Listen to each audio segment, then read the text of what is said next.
Namo tassa bhagavato arahato samma sambuddhassa. Namo tassa bhagavato arahato samma sambuddhassa. Namo tassa bhagavato arahato samma sambuddhassa.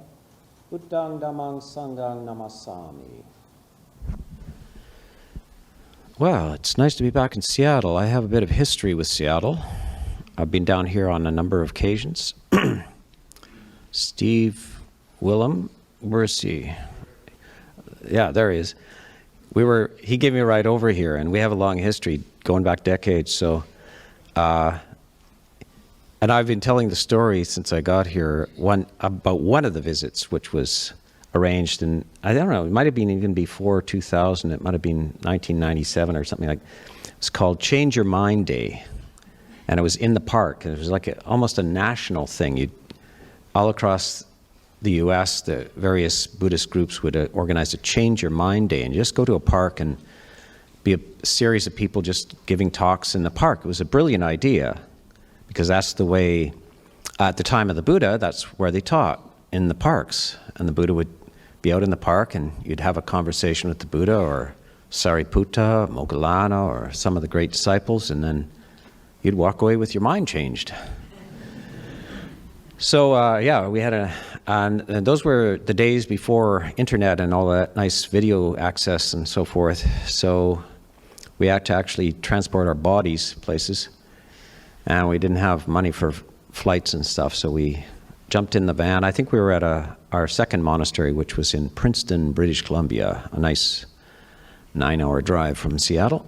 So I think it was they set me up a little slot in the afternoon in a park someplace, and so we jumped in the van and figured 9 hours should be enough to get there. Got held up at the border and on, but we managed to arrive like 30 seconds before I was supposed to go on, ran for the stage and gave some sort of serenity meditation. And anyway, it worked. Then I've been down a few times as well. One time was a very nice journey, and the reason why it was nice was I wouldn't have to talk. I was actually going down to see Ajahn Sumedho in Seattle, which is his hometown. So it was a lovely visit.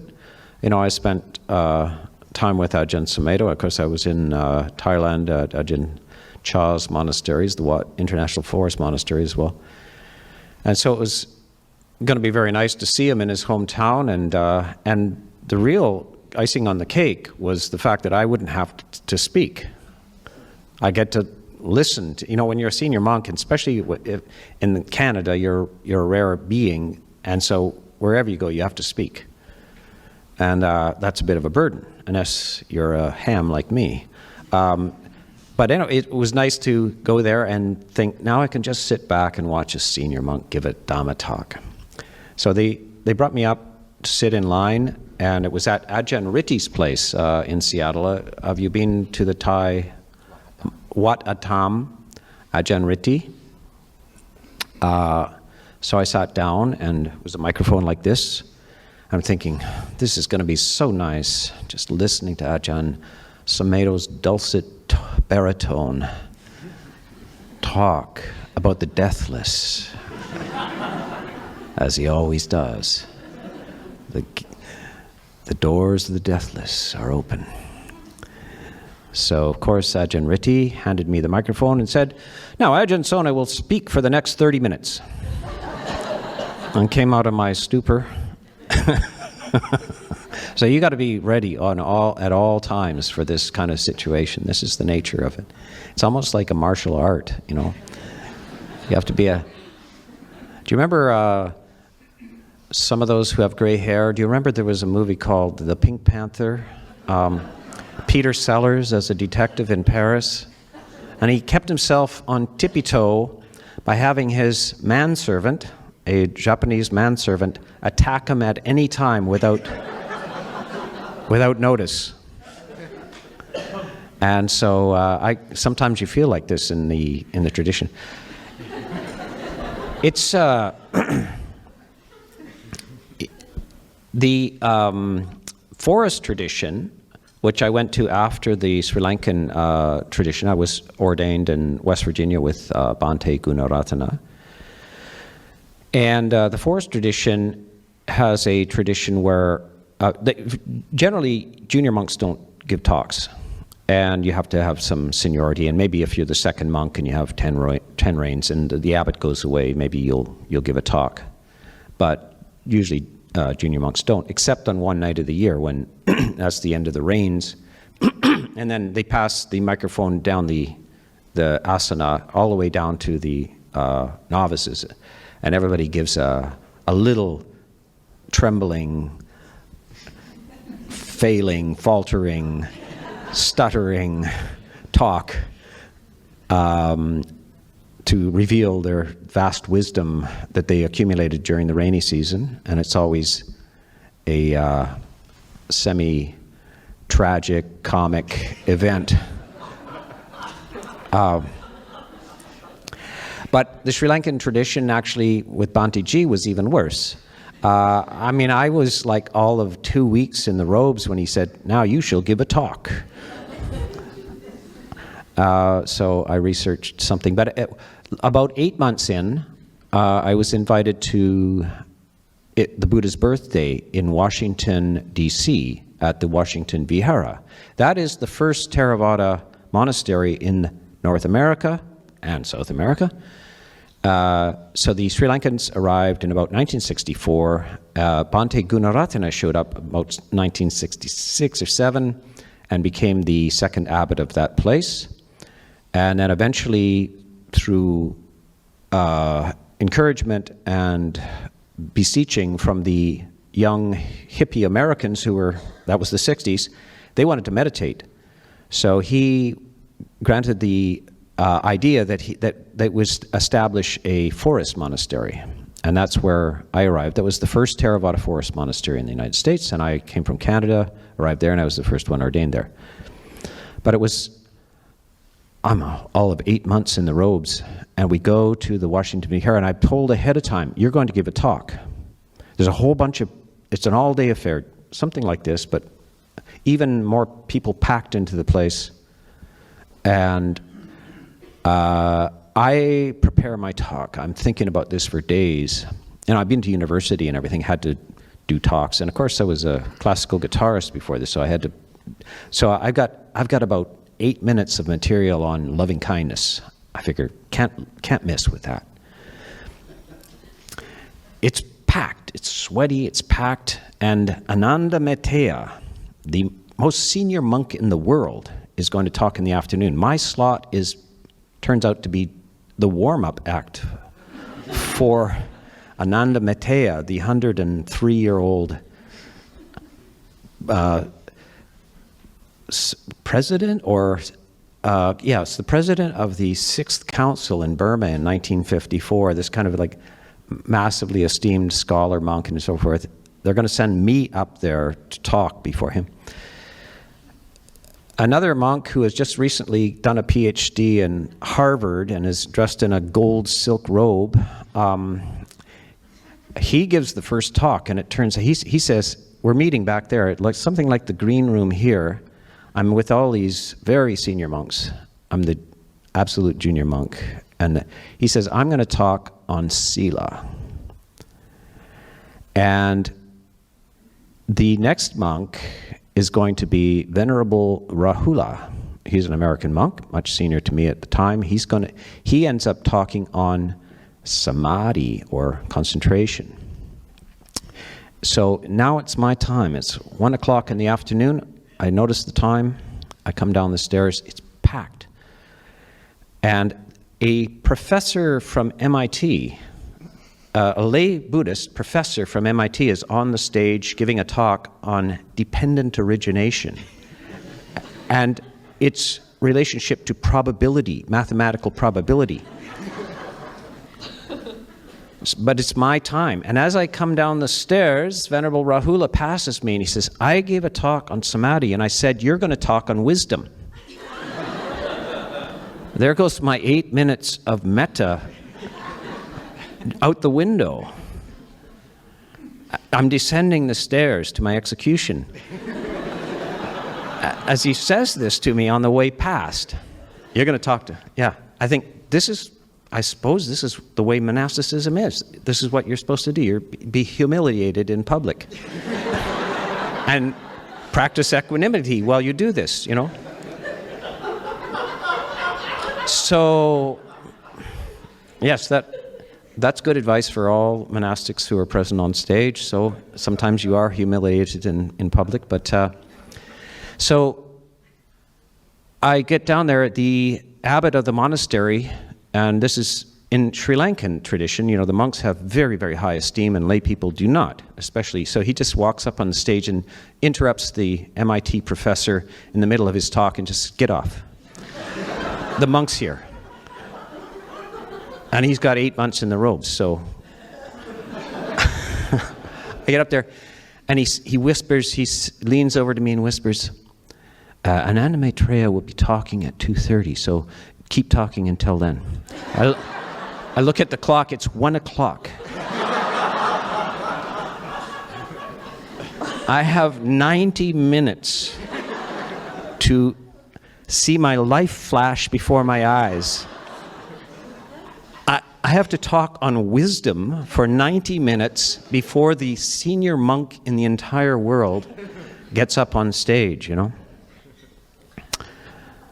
So, fortunately, I had some experience playing jazz in the past.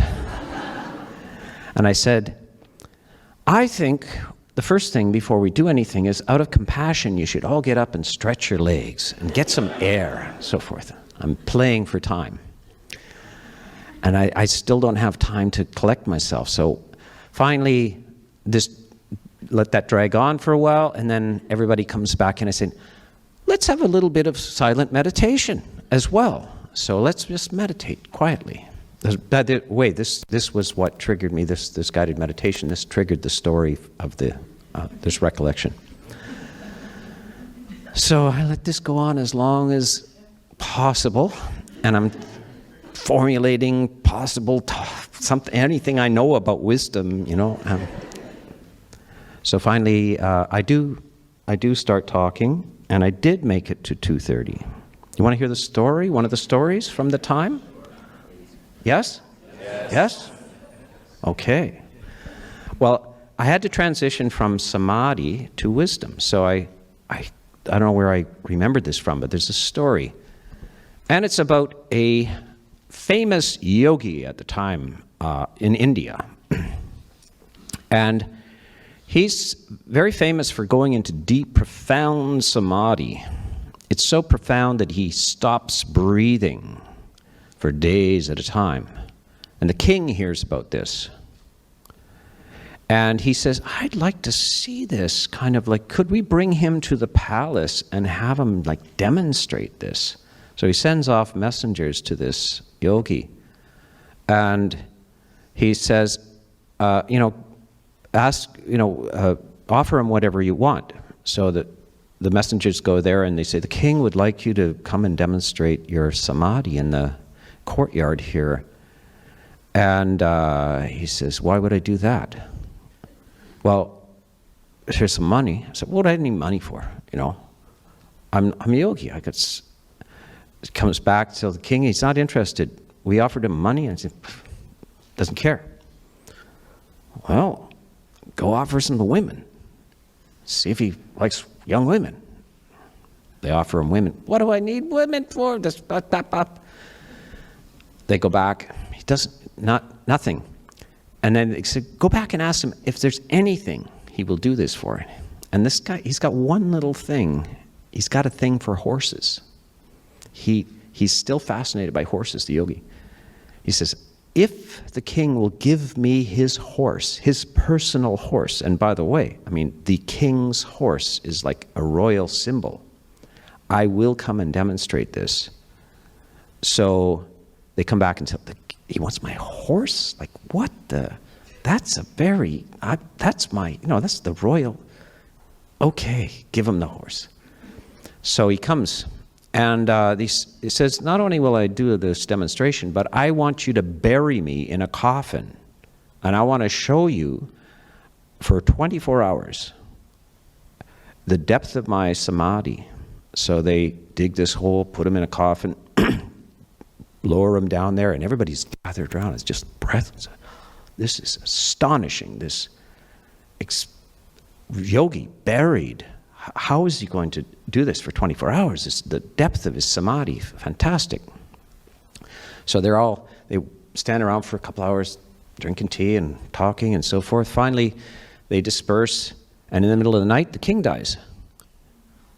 And they have to appoint a new king and everything. And this goes on for 5 days, the ceremonies and so forth. And then somebody remembers, the yogi. Yogi's still buried under there. Oh my God, we forgot the yogi. So they go and they dig him up. I'm sure he's dead, and he has this whole system where he's got clay up his nose and so forth, and he has this thing of how waking up, and you have to extract these things and then put oil on his forehead and his chest and so forth, and they do that. He looks dead. So finally they do this. They pull out the clay, the oil and so forth. They rub his chest, and he's alive. 5 days. He's been buried for 5 days. And he wakes up, slowly flickering his eyelids, and then sits up, and everybody's just waiting. And he says, "Where's my horse?"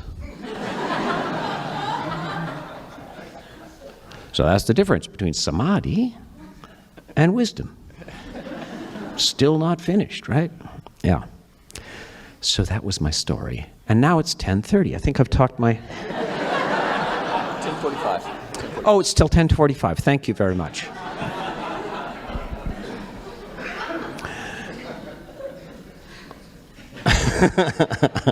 Okay, so I would like to, first of all, congratulate the Clear Mountain monks for organizing this visit. And, we do things together. We're from the same tradition.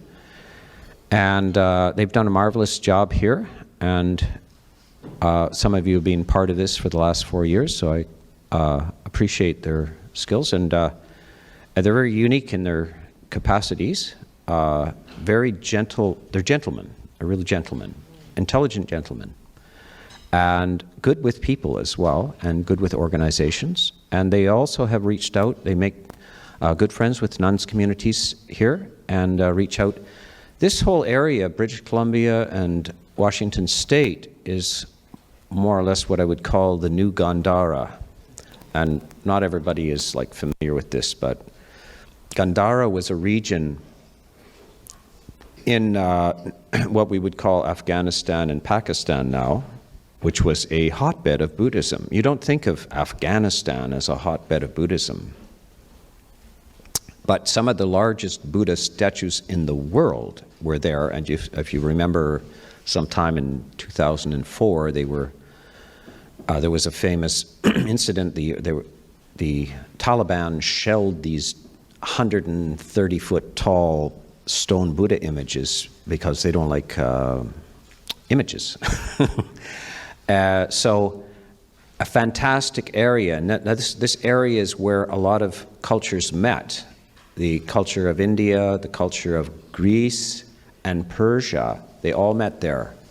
And so it goes back, and this is why I call it Gandhara. This, what we're meeting here, cultural Buddhists, the Sri Lankan community, the Thai community, the Burmese community, or Myanmar community, Lao, Cambodian, and of course Vietnam and so forth.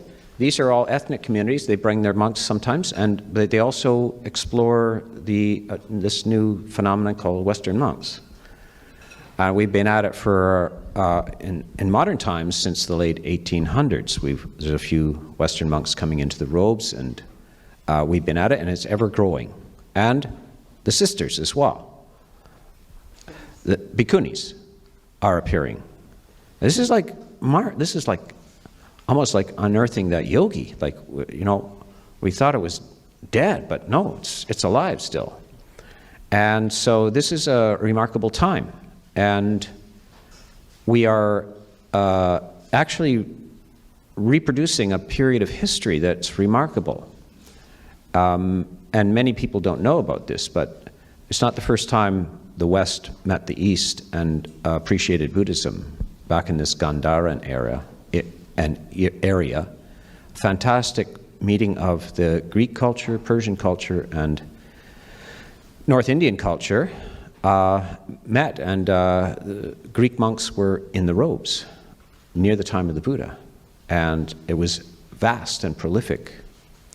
And so recently, by the way, I encourage you to watch a video on Ajahn Sona's YouTube channel about this called Greek and Persian Influence on Early Buddhism in India. And you will be,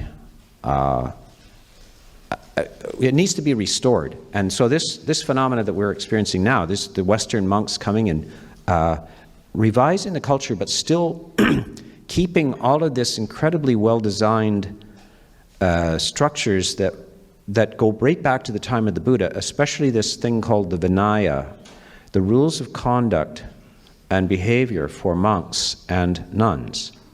And we're maintaining this, especially in this particular tradition, this forest tradition from Thailand. And it is immensely flexible at the same time that it has a very high and reliable standard of safety and restraint in terms of the monastic sangha, which is why it flourishes and why it's actually beautiful. You know, good behavior, classical behavior, is not unimaginative, it's actually graceful and beautiful. And actually that's how it's described in the tradition, as beautiful, you know. So we're bringing this in, and it's flourishing with contemporary culture as well. So this is part of this community's restoration of this. And this robe offering ceremony is beautiful. We have this wonderful opportunity to come and meet here and to hear Dhamma and the chanting and share the meal. Of course, the generosity is an intrinsic part of this whole process as well. So this is still flourishing and has this container which Ajahns Nispo and Kovilo are maintaining in a beautiful fashion. And we're also, they're diplomats as well. They reach out and connect, and so it's expansive as well. So that we appreciate that aspect of this community as they move towards having their own place. This is actually a very, very nice setting for this practice. Very fortunate that you can borrow off the Catholics. Yeah. Nice.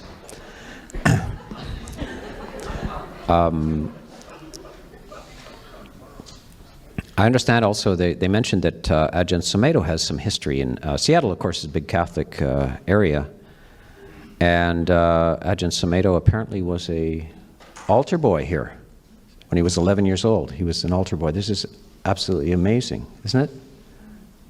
The great Ajahn Sumedho is now in his 90s, and the esteemed abbot at Amaravati, the senior monk of our tradition, was right here holding some candles or something. Yes.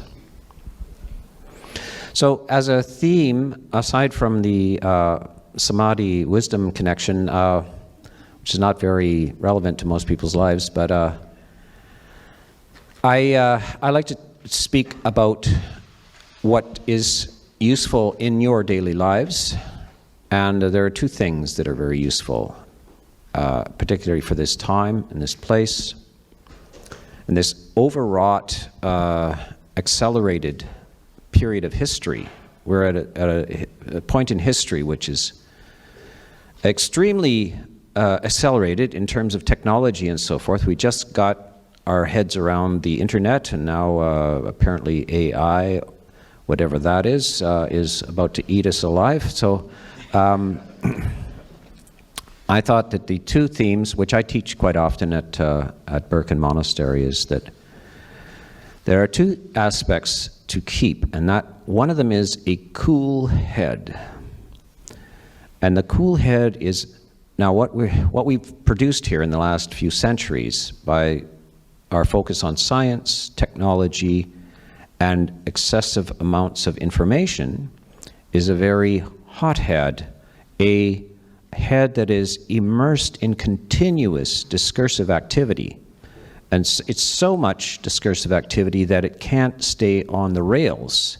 Sometimes it can't keep on a single type of focus of discursive activity. It keeps fragmenting and going off on sidetracks, what they call ADD or ADHD, broken concentration, unable to stay single-pointedly on a single topic. And so this is pervasive, and people are noticing it. They are not comfortable with it. It's a form of suffering. So there is no encouragement in the educational system or in the social vernacular to do anything the opposite of this. They don't know how to wind this down. But of course, meditation has made its appearance in the West.